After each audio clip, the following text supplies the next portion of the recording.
আসসালামু আলাইকুম। আমার নাম তাহমিদ ইসলাম রিহান।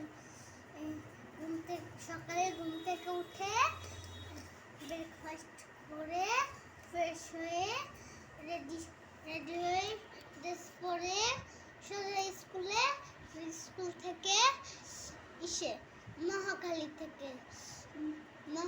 থেকে সোজা ইসলামী ব্যাংকে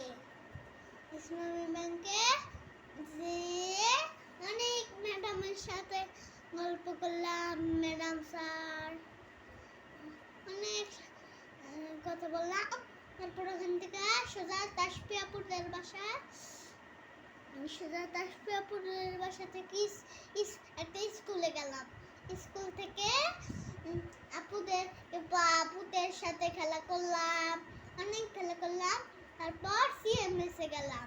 সিএমএস থেকে অনেক দোলনি, রাঙা মাথার শিরোনি, বর আসবে এখনই, নিয়ে যাবে তখনই। ওটা গেলাম সময় ওটা শেষ করে ঘুরন্টি শেষ করে আর মিটিং শুনলাম। একবার ভয় পাচ্ছিলাম আর নামতে পারিনি। দেখো না, আর ভয় পাইনি। সোজা বাসায় চলে গেলাম। আলহামদুলিল্লাহ, গতকাল দিনটা ভালোই কাটালাম মা বাবার সাথে।